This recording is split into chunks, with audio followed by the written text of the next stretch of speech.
Well, we are a small island, well, multi-island state. There are 32 islands in my country. We have the challenges of climate change, particular for wave action, erosion of the coast, changes in climate, which account for problems in production. It affects also the fisheries because the lobster and the conch, for instance, have to go deeper when the sea gets warmer, so that the fisherman has a greater problem in accessing the lobster and the conch. Those are just examples. Of course, climate change increases the extent of the frequency of hurricanes and storms and also the intensity. So that's a challenge.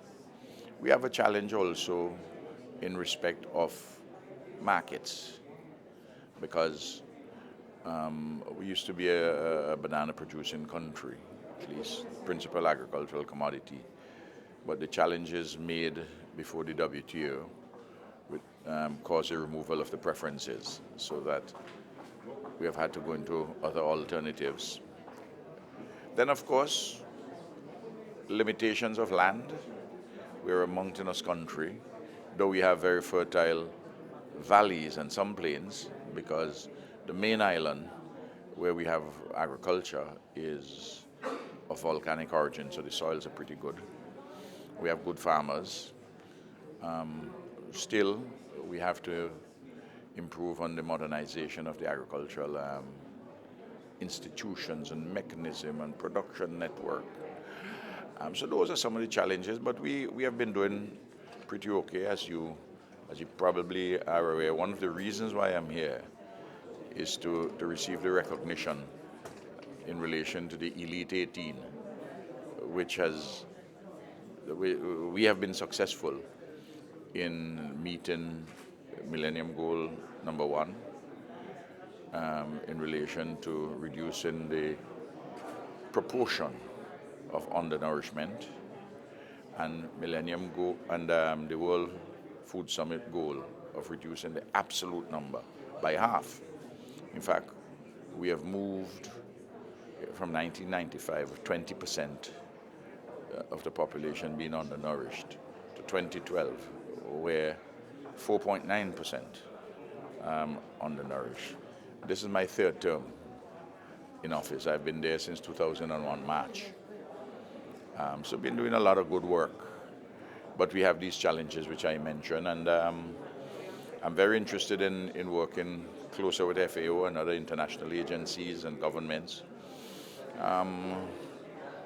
to do work. I mean, in our case, because of the peculiarities of a small island, we have problems which the Latin scholars would call sui generis, of its own special kind.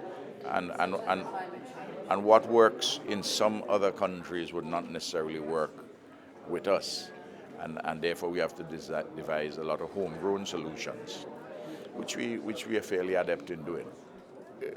We have a history of root crops, vegetables, and fruits. So there's an accumulated century, 2 centuries of knowledge resident in the folk.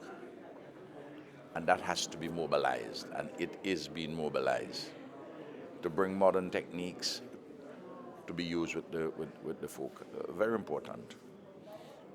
Secondly, the organization of farmers to engage in cooperative work with the state in a number of areas. For instance, research and production of seedlings, appropriate fertilizer, subsidized fertilizer, in circumstances where such solutions may not be possible in some other places, and to make the impact in as short a period of time as we have been able to do. And then, of course, we have targeted solutions for primary schools, for for our school feeding program. It's done very well based on the Parent Teachers Association and the rural economy. There are many things of that kind, special programs, home health programs for the elderly, where we send people to their homes. And we develop a strong enough social safety net and social protection to help those who have particular challenges.